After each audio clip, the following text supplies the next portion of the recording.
پاکستان کے IMF وفد سے $7 ارب کے قرض پروگرام کے لیے پالیسی مذاکرات کا آغاز۔ نیتھن پورٹر IMF وفد اور وزیر خزانہ اورنگزیب پاکستان کی قیادت کر رہے ہیں۔ سیکرٹری خزانہ اور چیئرمین FBR بھی مذاکرات میں شریک۔ پالیسی مذاکرات کے بعد جائزہ مشن اپنی سفارشات IMF ایگزیکٹو بورڈ کو دے گا۔ ایگزیکٹو بورڈ اس ماہ کے آخر یا اپریل کے اوائل میں $1.1 ارب کی اگلی قسط جاری کرنے اور بجلی سستی کرنے یا نہ کرنے کے بارے میں حتمی فیصلہ کرے گا۔ امریکہ کی جانب سے کینیڈا اور میکسیکو پر 25% ٹیرف آج سے عائد ہوگا۔ چین سے اشیاء کی امریکہ درآمد پر اضافی رقوم کا اطلاق بھی آج سے ہوگا۔ امریکی صدر نے کینیڈا یا میکسیکو سے ٹیرف کے معاملے پر ڈیل ناممکن قرار دے دی۔ چین کا امریکہ کی جانب سے ٹیرف کے نفاذ پر جوابی اقدامات کا اعلان۔ کینیڈا کا کہنا ہے کہ $100 ارب سے زائد کی امریکی درآمدات پر 25% ٹیرف آج سے نافذ ہوگا۔ تجارتی جنگ پر امریکی اور ایشیائی سٹاک مارکیٹوں میں مندی۔ 2025 میں پہلی بار S&P 500 میں ایک روز میں 1.8% کمی، نیسڈیک کمپوزٹ میں 2.6%، ڈاؤ جونز انڈسٹریل میں 1.5% کمی۔ دنیا کی سر فہرست ٹیک کمپنیز کے شیئرز میں بھی مندی، نکئی 2%، ہینگ سینگ 1.5% گر گیا۔ بلوچستان میں غیر معمولی سردی کی لہر داخل، یکپستہ ہواؤں نے سردی کی شدت بڑھا دی۔ کوئٹہ میں پارہ -4 ڈگری تک گر گیا۔ کوہلو موسی خیل میں لوگ گھروں میں محصور۔ مری اور گلیات میں شدید برف باری، گلیات میں سیاحوں کا داخلہ بند۔ آزاد کشمیر کی جاکنا ویلی میں گلیشیئر کی زد میں آنے سے درجنوں مکانات کو نقصان۔ وادی لیپا میں شدید برف باری کے باعث تمام تعلیمی اداروں میں آج بھی تعطیل۔ پہاڑوں پر 6 فٹ جبکہ میدانی علاقوں میں 2 فٹ برف کی تہ جم گئی۔ لاہور، راولپنڈی، اسلام آباد میں رات بارش، دھند کے باعث موٹر وے M1 پشاور سے اسلام آباد ٹریفک کے لیے بند۔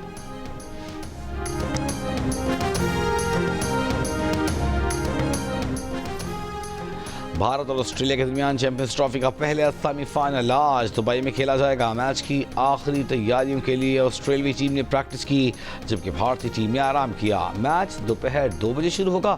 چیمپئنز ٹرافی کے تمام میچز جیو سپر براہ راست نشر کر رہا ہے۔ دورہ نیوزی لینڈ کے لیے پاکستان ٹیم کا اعلان آج کیا جائے گا۔ پاکستان کے T20 اسکواڈ سے محمد رضوان، بابر اعظم اور نسیم شاہ کی چھٹی ہونے کا امکان، جبکہ T20 ٹیم کی قیادت شاداب خان کو سونپے جانے کا امکان۔ محمد رضوان ون ڈے اسکواڈ کے کپتان برقرار رہیں گے۔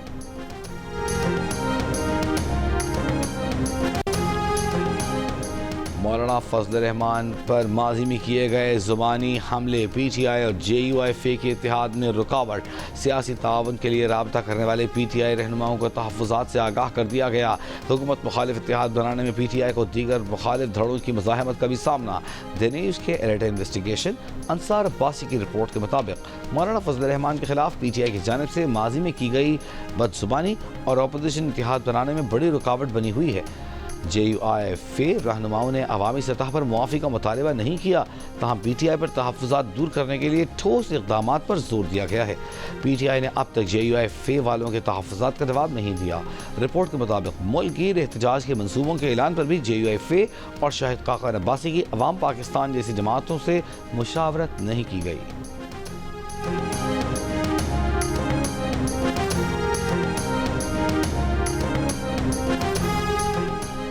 وزیر اعظم نے کہا ہے کہ عوام کو کم نرخوں پر اشیاء ضروریہ کی فراہمی حکومت کی اولین ترجیح ہے۔ میکرو اکنامک معاشی بہتری کا فائدہ عوام تک پہنچنا شروع ہو گیا ہے۔ یہ امر انتہائی خوش آئند ہے کہ افراط زر فروری 2025 میں 1.5% پر آ گئی۔